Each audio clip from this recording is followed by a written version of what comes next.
September 18ಕ್ಕೆ ಸಾಹಸ ಸಿಂಹ ವಿಷ್ಣುವರ್ಧನ್ ಅವರಿಗೆ 75 ವರ್ಷಗಳಾಗುತ್ತೆ. So ಅಂದ್ಕೊಂಡಂತಾಗಿದ್ರೆ Abhiman ಸ್ಟುಡಿಯೋದಲ್ಲಿ 75ನೇ ವರ್ಷದ ಸಂಭ್ರಮ ಇರಬೇಕಾಗಿತ್ತು. ಬಟ್ ಆದ್ರೆ ಒಂದಿಷ್ಟು ಅಡೆತಡೆಗಳ ನಡುವೆ ನಾಳೆ ವಿಷ್ಣುವರ್ಧನ್ ಅವರ ಬರ್ಡೇ ಆಗ್ತಾ ಇರ್ತಕ್ಕಂಥದ್ದು. ಅವರ ಜೊತೆಗಿನ ಒಡನಾಟದ ಬಗ್ಗೆ, ಅವರ ಸಿನಿಮಾಗಳ ಬಗ್ಗೆ ಮಾತಾಡಲಿಕ್ಕೆ ನಿರ್ದೇಶಕರಾಗಿರ್ತಕ್ಕಂತಹ ರಾಜೇಂದ್ರ ಸಿಂಗ್ ಬಾಬು ಅವರು ನಮ್ಮ ಜೊತೆ ಇದ್ದಾರೆ. ಅವ್ರನ್ನೇ ಮಾತಾಡ್ಸೋಣ.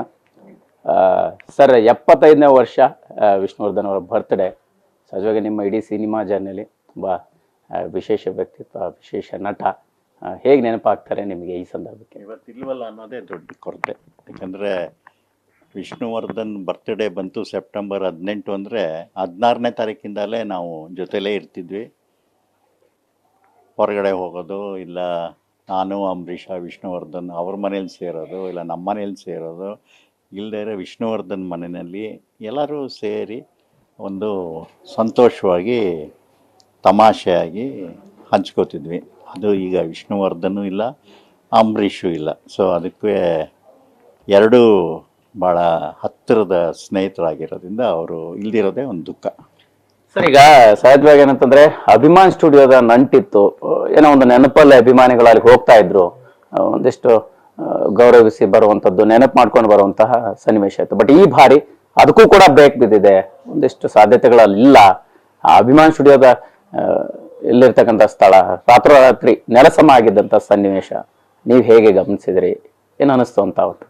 ಇಲ್ಲ, ಅದು ಮೊದಲಿಂದ ವಿವಾದನೇ ಇತ್ತು. ಯಾಕೆಂದರೆ ಅಂಬರೀಷ್ ನನಗೆ ಗೊತ್ತಿದ್ದ ಮಟ್ಟಕ್ಕೆ ಅದ್ರ ಬಗ್ಗೆ ತುಂಬ ಪ್ರಯತ್ನ ಪಟ್ಟ.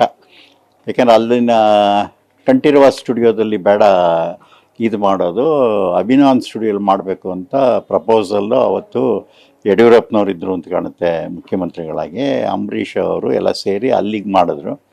ಅದು ಆ ತರಾತುರಿನಲ್ಲಿ ಅವತ್ತು ಅವ್ರಿಗೆ ಗೊತ್ತಾಗಲಿಲ್ಲ ಅಂತ ಕಾಣುತ್ತೆ ಇದು ಯಾರಿಗೆ ಸೇರಿದಂತೆ. ಬಟ್ ಆದರೆ ಅಭಿಮಾನ್ ಸ್ಟುಡಿಯೋನ ಸರ್ಕಾರ ಕೊಟ್ಟಿದ್ದು ಸ್ಟುಡಿಯೋ ಮಾಡೋಕ್ಕೆ, ಲೇಔಟ್ ಮಾಡೋಕ್ಕೆ ಯಾವತ್ತೂ ಕೊಟ್ಟಿಲ್ಲ.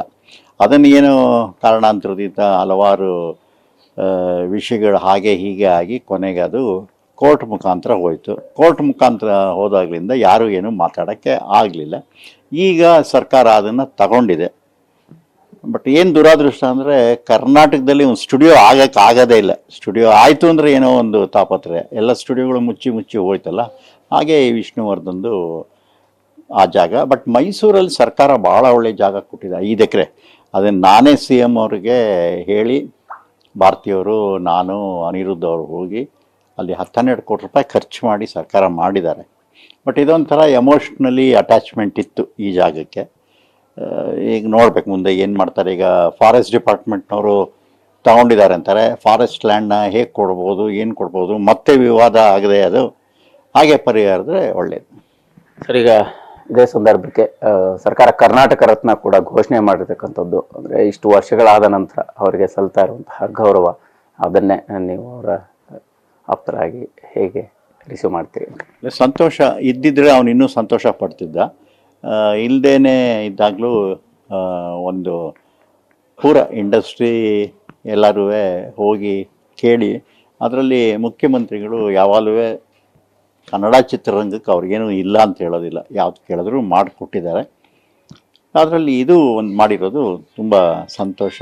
ಅವ್ರ ಅಭಿಮಾನಿಗಳಿಗೆ ಸಂತೋಷ, ಭಾರತೀಯವ್ರಿಗೆ, ಅವ್ರ ಕುಟುಂಬದವ್ರಿಗೆ, ನಮಗೂ ಎಲ್ಲರಿಗೂ ಭಾಳ ಸಂತೋಷ.